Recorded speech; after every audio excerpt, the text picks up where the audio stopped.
I recently went on a cross-country road trip with my in-laws, and I decided to bring along my cameras and try to shoot some photos along the way. The plan was to cover about 3,000 miles and go through 6 states on our way to South Dakota for the historic Sturgis motorcycle rally. In total, we were traveling with 3 motorcycles and 1 chase truck, which is what I drove because I don't ride a motorcycle. This wasn't really like a photography trip. I was more so just kind of tagging along for their motorcycle ride, but I definitely wanted to bring along my cameras and shoot some photos because I haven't really been through a lot of the US. It's a very large country, and most of the drive was just these little 2-lane roads that went through these tiny communities that you kind of just flew right through, and then all of a sudden you were back in the middle of nowhere. Just like random gas stations in the middle of Wyoming, sandwiched in between like huge expanses of just land. Like as far as you can see, just land. And then our main destination was Sturgis, which is this huge, crazy motorcycle rally where hundreds of thousands of bikers end up. And yeah, I'm not like a biker myself, so that just seemed really fascinating to me to see like what this place is like and kind of what the people are like and what's going on. I've heard it's very crazy. And it was. I will say it was a pretty tight itinerary since we had so much mileage to cover each day, so didn't want to make these already long days into even longer ones by lingering at every stop. So I kind of made it a little bit of like a challenge to myself just to see what I could get when I could get it, and that resulted in not a lot of photos, but we'll get to that later. So our trip started by leaving Scottsdale, Arizona, and heading north through Flagstaff to see the Grand Canyon as our first stop.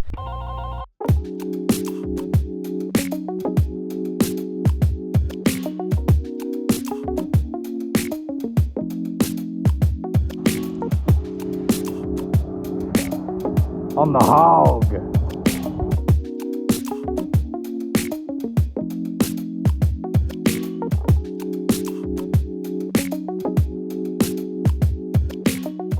I have never seen the Grand Canyon before, and that was my first time, and I gotta say, it was really cool. Like, photos and videos don't do it justice. I think everyone would probably say that, and I'm gonna be the millionth person to say that.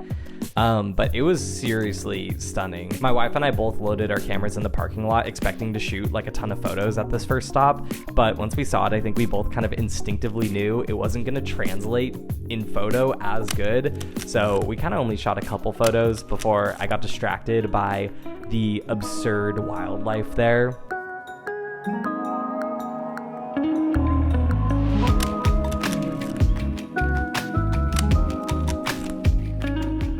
This is my wife's favorite photo I took of the trip because she says it looks like the squirrel is enjoying his morning coffee like everyone else there. And yeah, I would agree. I think it's a fun, kind of cute photo. But yeah, I did notice some light leaks on this photo, and like you'll see them in the later ones. I'm hoping that's not because I need new seals on my camera and it's just because this was a free, janky, expired roll of film that I got. Saying it out loud, it was probably that, but yeah, you never know. I guess we'll see. I guess this is a good time to tell you guys what cameras I brought. I brought my Leica M6 with a 35mm Summicron lens, and I was shooting that with a roll of Kodak Gold 200 and then Cinestill 400D. To be honest, I was kind of a little bit out of practice shooting film. I hadn't done it in a while. I am still relatively new to using the Leica, and I don't always meter correctly. Shocker, I didn't meter correctly this trip either, and I had a ton of duds, which really sucked. But I did bring my Fujifilm X-T30 with the 18 to 55mm kit lens. I don't care what anybody says, that lens bangs. Like I keep that thing on almost all the time, and I have like a prime that I really like too, but the 18 to 55, man, you kind of don't need anything else. That could be a really hot take. And then my wife brought this Minolta Hi-Matic S. And this camera is awesome. Like, I love this thing. I think I got it for free from an aunt or someone's grandma. I don't know, like one of the two. She was shooting that with some Kodak Max 400. After we were done seeing the Grand Canyon, we kept heading north up to Bryce Canyon, where we spent the night.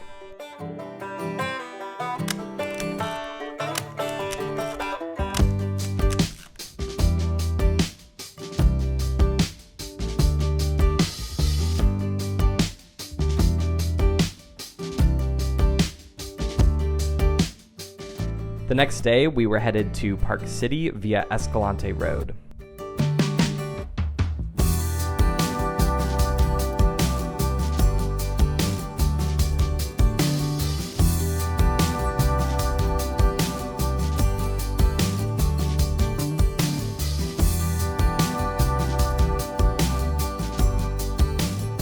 Park City was actually one of our few layover days, so we had a full day there to just explore and see the area, which was really cool. We did like a rafting trip and stuff. I didn't really shoot a ton of photos here just because we were so busy and we were meeting up with the motorcycle group that my in-laws ride with. So we kind of were busy a lot and I didn't shoot a ton of photos. But I did shoot some outside of the hotel around golden hour, and I really, really like how these shots came out. After Park City, we were headed to Steamboat Springs.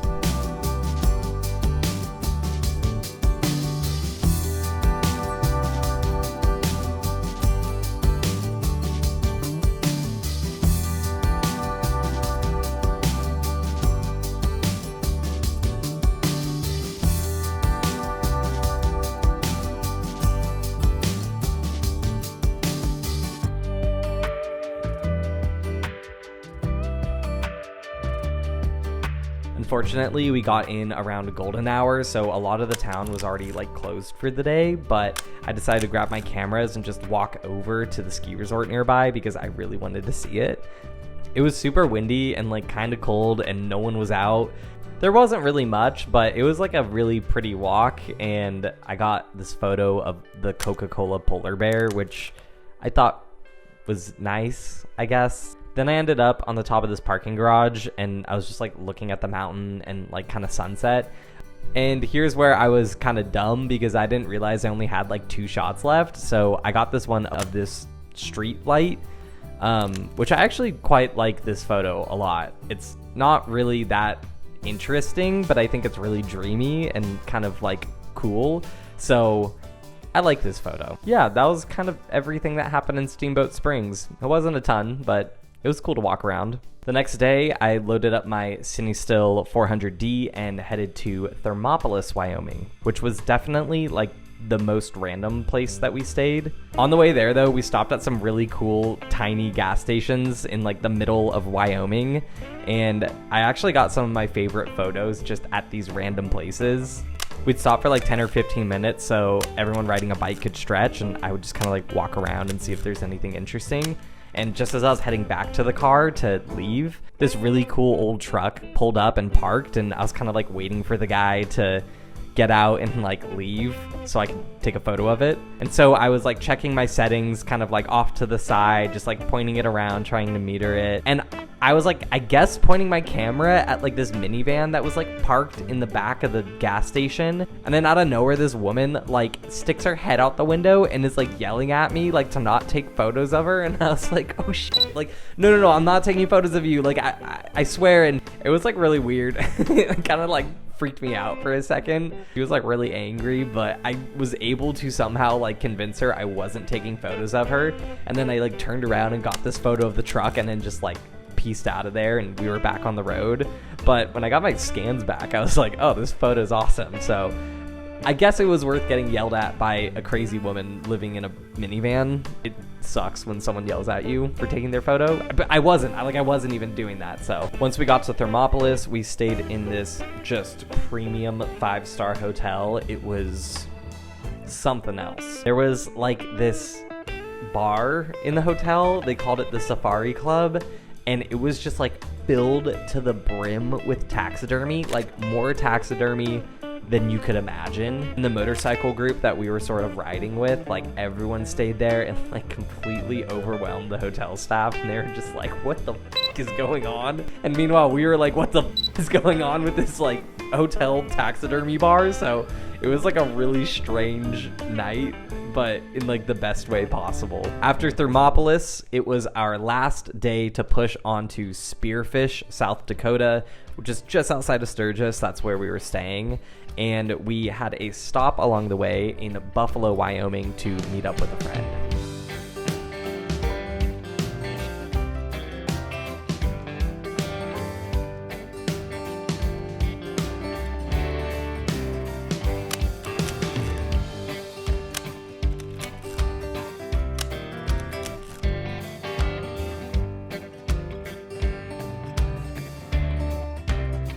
After we were done eating lunch, the kids wanted to see the motorcycles, as kids do, and they were climbing up on them, and they were just smiling and amazed, and I really like how you can feel these photos and that sense of wonderment that you have when you're a little kid. So yeah, I'm really happy with how these photos turned out.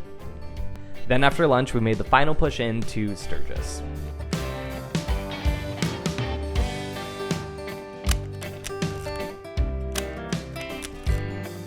Ultimately, we spent a few days in the Sturgis area, and we had quite a number of things that we were doing. There were day rides, we went to Deadwood, which was nearby, we saw the Mount Rushmore heads, we went into the actual Sturgis rally and walked around there a bit. There was kind of a lot going on once we got there, so instead of breaking down each of the days, I'm kind of just bundling these all together. Overall, I thought that Sturgis was really cool and interesting. It was a total other world from what I'm kind of used to, but I found that to be kind of cool and exciting in and of itself. It was also really cool to see what goes into a trip like this when you're on a bike.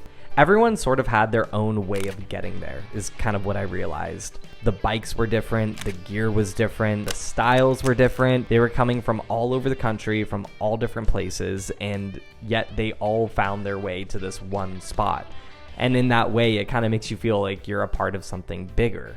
I don't know if there's anything similar in the world of photography. It's not like everyone makes a pilgrimage to like Photokina or something like that. There's no really comparable thing. But I think in this day and age, online, everyone's always talking about their communities, right? And it's kind of this intangible, abstract thing. But being there in Sturgis, I was within a community that is just so passionate about what they do. Yeah, I just found it very fascinating how there's a physical meeting point for this community, and they meet up here every year, and if you love that thing, you're gonna be at that event. As for why do that long of a trip on a motorcycle, I think it's kind of all the cliche things of, you know, it's the open road, it's meditative, you feel pretty free, you're crossing the country, and it's just you and the road and the motor in between your legs. And although I didn't ride, I definitely could see the appeal of it the further into the trip that we got. It seemed pretty cool, and honestly, at points I was looking at roads and thinking, man, I wish I was on a bike, because that looks way more fun than driving it in a truck. As for how I thought the photography went, I think it could have been a lot better. I am definitely out of practice when it comes to shooting film, and to be honest, I'm still getting to learn the Leica. I haven't really put that many rolls through it in retrospect, and sure, the fundamentals are the same, but just even like how I meter, I feel like is different. Like it's all over the place, so I kind of need to like can figure that out. Do I think that my photos could have been better? 100%. Do I wish I was better with my Leica? Absolutely. It's ridiculous I'm not, and people are gonna freaking trash me in the comments about it. But like, I think that's the lesson that I took away from all this, is just getting out and doing the thing is what matters. To borrow a motorcycle analogy that's super cliche, it truly isn't about the destination, it's about the journey. If you made it this far into the video, I want to say a big thank you. I am new to making videos like this, and it means a lot if you watched all the way through. Feel free to like and subscribe. I do post shorts a lot more often than I post long forms, but I'm hoping that will change in the future. I would say I have regular uploads coming, but that would be a damn lie, because I do not. But I'm hoping that because I made this one, it will make the next one easier. Thanks for watching, and I'll see you guys in the next one, whenever the hell that might be.